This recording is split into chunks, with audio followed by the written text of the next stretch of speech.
Hi everyone, this is Veronica. आज का topic हमारा ग्रेट इंडियन बास्टर्ड्स पे है। Critically endangered great Indian bustards जो हैं वो पाकिस्तान की तरफ मूव कर रहे हैं। ये पाकिस्तान की तरफ क्यों मूव कर रहे हैं ये हम डिटेल में यहाँ पे जानेंगे। इन बर्ड्स के बारे में भी जानेंगे। यहाँ पे आप मेरे बारे में जान सकते हो। बाकी this is my Telegram channel veronica_UPSC, जहाँ पे आप किसी भी तरह की PDF और क्वेरी के लिए मेरे से कनेक्ट कर सकते हैं, because I feel together we can make a huge difference.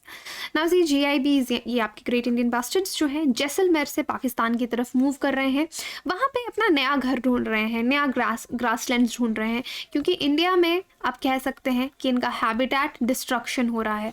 Environment and ecology exams के लिए बहुत इंपॉर्टेंट है। सो ये टॉपिक आपका वहाँ पे कवर होता है, क्योंकि इन्वायरमेंट में आपके updates are very important. Now see what is happening. कोई भी अब पॉलिटिकल बाउंड्रीज हैं वो इंसानों के लिए हैं, कंट्रीज़ के लिए हैं। आप जानवरों को पॉलिटिकल बाउंड्रीज नहीं समझा सकते। तो इसी तरह से ये जो बर्ड है ग्रेट इंडियन बास्टर्ड जो है, आप इसको नहीं समझा सकते कि यहाँ पे इंडिया का बॉर्डर है, आपको क्रॉस नहीं करना है। They will cross it, right. तो जहाँ पे उनको अपना हैबिटेट, सूटेबल हैबिटेट मिलेगा, वो वहाँ पे जाएंगे।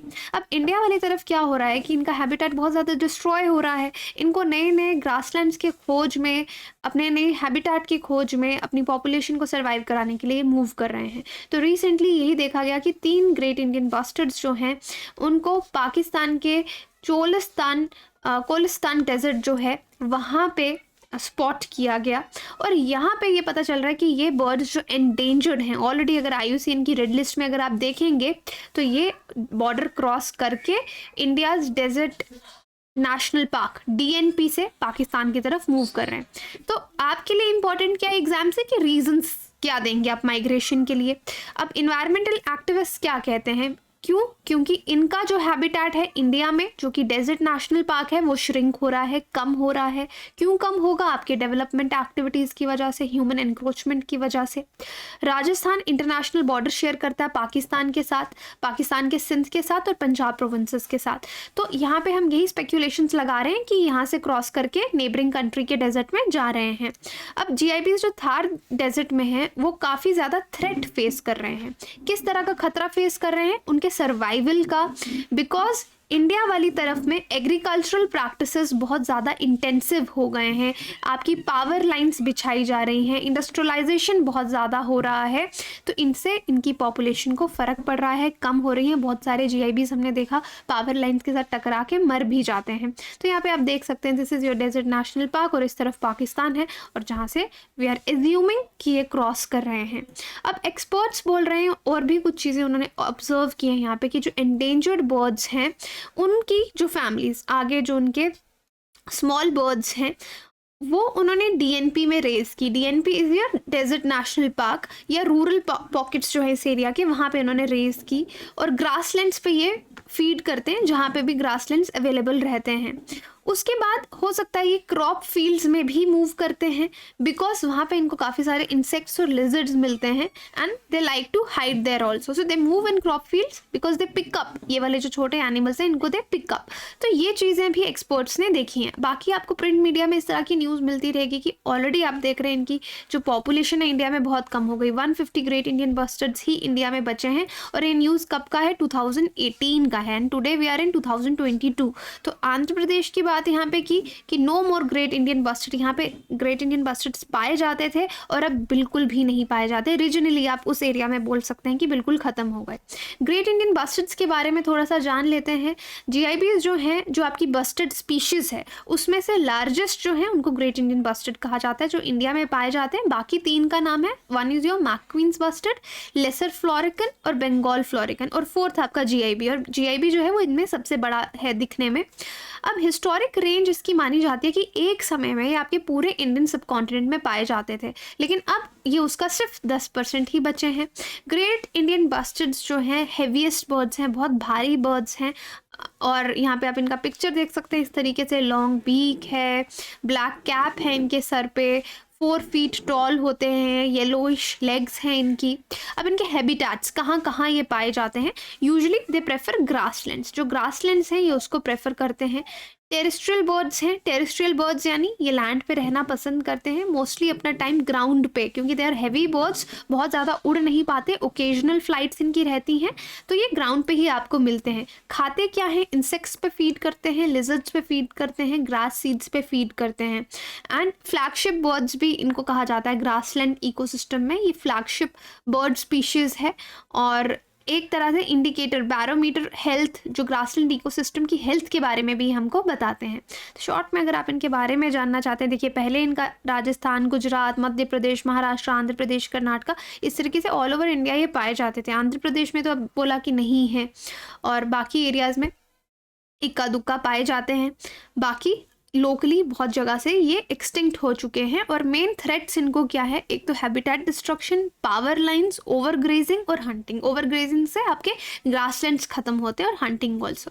प्रोटेक्शन स्टेटस देखिए, IUCN का मेन आपका रहता है रेड लिस्ट में क्रिटिकली एंडेंजर्ड। फिर साइट्स में अपेंडिक्स 1 में आते हैं CMS, जो आपका कन्वेंशन ऑन माइग्रेटरी स्पीशीज है, अपेंडिक्स 1 में। वाइल्ड लाइफ प्रोटेक्शन एक्ट 1972 में शेड्यूल 1 में इनको प्रोटेक्शन दिया गया है। Now see great Indian bustard population decline, तो किस तरीके से आपको यहाँ पे इनका डिक्लाइन दिखेगा। Now even they are less than 150 now in 2022, आप ये मान सकते हैं 90% पॉपुलेशन इनकी 50 ईयर्स में डिक्लाइन हो गई है। अगर हम 6th मास एक्सटेंशन की बात करते हैं विच इज़ ऑन गोइंग, जो कि चल रही है, वहाँ पे आप इस एग्जाम्पल को भी कोट कर सकते हैं। जैसे वल्चर्स की एग्जाम्पल्स कोट की जा सकती है, आप ग्रेट इंडियन बस्टर्ड का एग्जाम्पल दीजिए, तो आप लेटेस्ट एग्जाम्पल वहाँ पे दे सकते हैं कि देखिए इंडिया से किस तरह से पाकिस्तान की तरफ मूव कर रहे हैं in search of the habitat. Now why they are in verge of extinction, तो यहाँ पे अगर वाई पूछा जाए दैट मीन्स वो इनके थ्रेट्स के बारे में पूछ रहे हैं, अगर पेपर में ये सवाल आता है। जो साइंटिस्ट हैं wild life institute of India के, उन्होंने पावर ट्रांसमिशन लाइन्स को एक बहुत बड़ा रीज़न माना है कि वो बिगेस्ट थ्रेट हैं GIBs के लिए, क्योंकि इनसे टकरा के इस तरीके से, क्योंकि ज़्यादा तो उड़ नहीं पाते हैं, तो इनसे टकरा के इनकी they collide with power lines and they die, because ये डिटेक्ट नहीं कर पाते पावर लाइन्स को अपने, जब ये उड़ रहे हैं, हैवी हैं, बहुत ज़्यादा वेट है, टाइम फ्लाइट का इनका कितना है, तो क्विकली तेज़ अपनी उड़ान में ये मुड़ नहीं पाते। जैसे इनको कोई पावर लाइन दिखेगी तो ये अपनी फ्लाइट को रोक नहीं पाएंगे और टकरा जाएंगे। So this is one thing जो बहुत बिगेस्ट थ्रेट है इनके लिए। Coincidentally Kutch, Thar desert are places which have witness creation of huge renewable energy infrastructure. और वैसे भी इंडिया एनर्जी क्राइसिस की जब हम बात करते हैं, रिन्यूएबल एनर्जी की बात करते हैं, तो ये जो एरिया है जो बेसिकली GIB का हैबिटेट है, कच्छ वाला एरिया, थार डेजर्ट हो गया, वहाँ पे हम बहुत ज़्यादा इंफ्रास्ट्रक्चर रिन्यूएबल एनर्जी का बना रहे हैं, तो ये भी एक रीज़न है फॉर देयर डिक्लाइन। और फिर जो हंटिंग इनकी की जाती है, बहुत सारे गांव वाले एरियाज़ में, रिमोट एरियाज़ में देखेंगे आप वेहिकुलर एक्सेस अब हो चुका है, फार्मर्स एग्रीकल्चरल को इंटेंसिवली परस्यू कर रहे हैं, तो इनका हैबिटेट डिस्ट्रॉय होता जा रहा है। तो आपको थ्रेट्स बहुत क्लियरली पता होनी चाहिए। फिर बात आती है कंजर्वेशन मेजर्स की, किस चीज़ को हम कैसे रोकें। स्पीशीज़ रिकवरी प्रोग्राम, ये जो स्पीशीज़ है इसको रिकवरी प्रोग्राम के अंदर रखा गया है। Integrated development of wild life habitats of the ministry of environment, forest and climate change, तो इसका रिकवरी प्रोग्राम्स चल रहे हैं। नेशनल बस्टर्ड रिकवरी प्लान्स हैं जो अभी इम्प्लीमेंट हुए हैं, कंजर्वेशन एजेंसीज इनको चला रही हैं। डेडिकेटेडली एक प्रोजेक्ट भी है, प्रोजेक्ट ग्रेट इंडियन बस्टर्ड, इसको राजस्थान गवर्नमेंट ने लॉन्च किया कि ब्रीडिंग एनक्लोजर्स इनके लिए बनाए जाएं। Eco friendly measures, task force बनाई गई जो सजेस्ट करती है कि इको फ्रेंडली मेजर्स आपके आएँ, कि जो पावर ट्रांसमिशन लाइंस हैं उसका जो तोड़ हम किस तरीके से निकालें, उस पर वर्क किया जा रहा है। So that is it about GIB। So it is recent example, तो इसको आप अपडेट अपने इन्वायरमेंट इकोलॉजी नोट्स में कर सकते हैं। इन्वायरमेंट एंड इकोलॉजी का बहुत जल्द मैं कोर्स शुरू कर रही हूँ 14 नवंबर को अनअकैडमी प्लेटफॉर्म पे। बहुत ही कॉम्प्रिहेंसिव कोर्स होगा आपका, 25 लेक्चर्स का डिटेल में हम कवर करेंगे, और इस तरह की न्यूज़ पाथफाइंडर पे कवर होती रहेगी, तो आप अपने नोट्स जो हैं थियोरी देख के अपने अपडेट कर सकते हैं। बाकी आप अपनी तैयारी हमारे साथ तैयारी जो है वो शुरू कर सकते हैं। इंडिया के बेस्ट एजुकेटर्स आपको यहाँ पे पढ़ा रहे हैं, आप देख सकते हैं। और अनअकैडमी सब्सक्रिप्शन अगर आप लेना चाहते हैं तो दिस इज़ द कोड वीरो UPSC। आपको कोई भी दिक्कत है आप मुझे टेलीग्राम पे कनेक्ट कीजिए, I can help you how to buy this subscription for combo और ऑप्शनल।